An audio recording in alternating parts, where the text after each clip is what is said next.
그래서 기존 예산에 포함될 수 있는 걸 다 합쳐서 20조다 이렇게 해서는 의미가 없다고 보는데, 이 20조는 기존 예산 편성될 거라든지 통합 비용을 제외하고 20조인 거죠. 기존에 있는 것은 아니다 이렇게 볼 수 있고요. 예. 통합 비용과 관련된 것은 계산에 따라서 상당히 달라질 수 있다고 보는데요. 아주 기계적인 통합 비용 외에 지금 말씀하시는 예를 들어 미래적인 통합 비용, 소요 비용의 경우는 사실은 상당히 일종의 투자 비용으로도 해석할 수 있는 것이어서 그건 조금 논의를 해봐야 될 거라고 봅니다. 그래서 원칙적으로는 이것은 새로운 것이다 이렇게 보시면 됩니다. 예, 20조가 말만 20조고 뭐 다 그저 그렇네 이런 소리가 안 나오도록 좀 잘하시기 바랍니다. 네, 그렇게 하겠습니다. 이 군부대 이전은 기부대 양여 방식으로 해서 육군부대가 몇 개 성공을 했어요. 대략 1조 5천억 정도 들기 때문에 광역단체가 부담할 형편이 됩니다. 전투비행단은 12조의 이자 비용을 합치면 20조쯤 되기 때문에 기존 기부대 양여 방식으로는 불가능하다는 것이 증명이 됐어요. 대구가 온갖 노력을 해서 법도 바꾸어 보고 공자기금까지 투입하려고 해봤습니다마는 되지 않고 있습니다. 그래서 이것은 나라가 하는 것이 맞다. 더구나 대구 비행장 220만 평을 옮기면서 500만 평을 내놓으라 합니다. 그다음에 감가상각된 낡은 군사시설을 최고시설로 바꾸어달라고 합니다. 이것을 왜 지자체가 해야 됩니까? 국가가 해야 되는 것 아닙니까? 주신 말씀에 대해서 기존의 기부대 양여 방식으로 추진했던 점이 있고 또 대구의 어떤 경제적인 여력이라는 면에서 지적하고 제기하고 또 이 호소라는 표현은 좀 부적합합니다만은 문제 제기해 오신 것을 충분히 알고 있습니다. 총리께서도 군공항 이전은 컨텔에서 국가의 책무라고 하셨고 대통령께서도 정책적 결단과 재정 여력의 문제지만은 국가가 하는 것이 맞다고 말씀하셨어요. 마냥 시간이 흐르지 않도록 총리께서 어떻게 구체적으로 실행할 것인지를 답을 가까운 시간에 내주시기 바랍니다. 네, 만약에 대구 경북 지역의 광역 통합이 진행되고 광역 통합 단체장이 선출되고 이후에 진행이 된다면 함께 더 긴한 논의를 할 수 있을 것이라고 봅니다. 최근 일본 수산물 수입 재개 논의가 있습니까? 없습니다. 없습니까? 언론 보도에 일부 이 대통령께서 일본 가서 일본 수산물 수입 재개 의사를 보였다고 보도되는데 사실 무근입니까? 논의된 바 없는 것으로 알고 없습니까? 이재명 대통령은 더불어민주당 대표 시절에 박뉴스를 독극물이라고 그러셨어요. 많은 민주당 인사들이 당시 반대 시위에 동참해서 반대 의견을 냈습니다. 만약에 일본 수산물이 도입되려면 민주당 의원들부터 먼저 설득해야 되지 않겠습니까?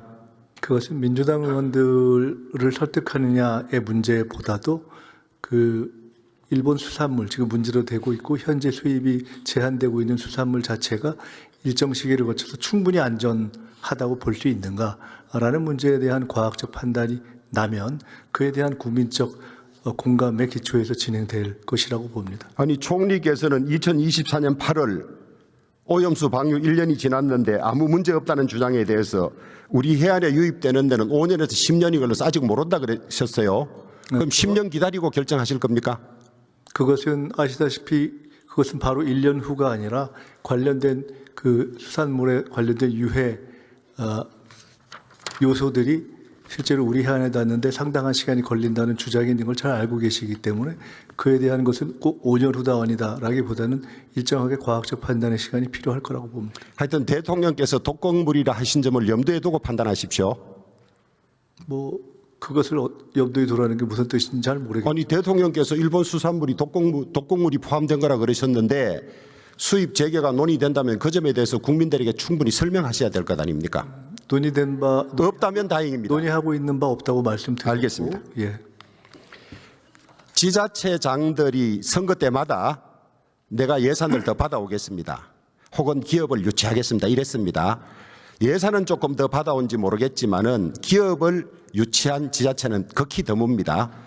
수도권 규제 때문에 수도권 밖에 있는 지자체는 기업들이 많이 들어가는 상황이지만은 그 남쪽은 계속 인구가 빠져서 유지 자체가 문제될 정도이거든요.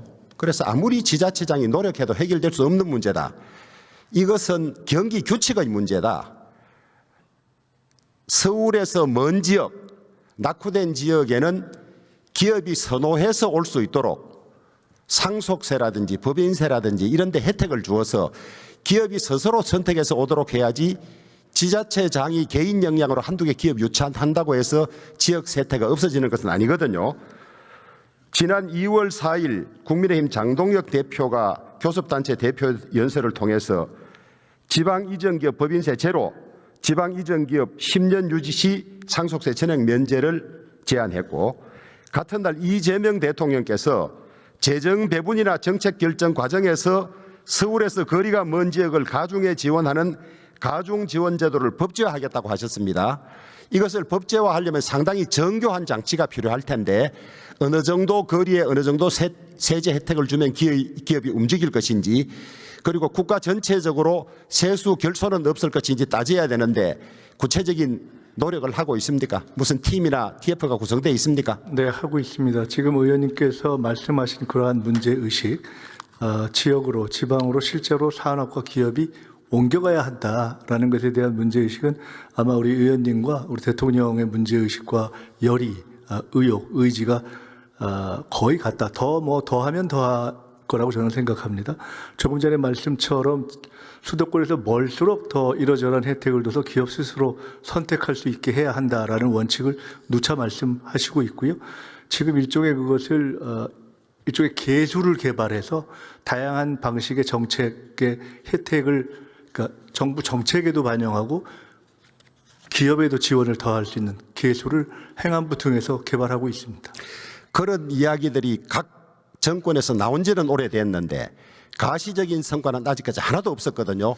그래서 결정적으로 이재명 정부와 그 이전 정부의 차이가 될 것이라고 확신하고 있습니다. 그래서 차이가 국민들이 느껴질 수 있도록 빠른 시간 안에 가시적인 조치를 좀 해주시기 바랍니다. 네, 예, 수고하셨습니다. 법무부 장관 나오세요.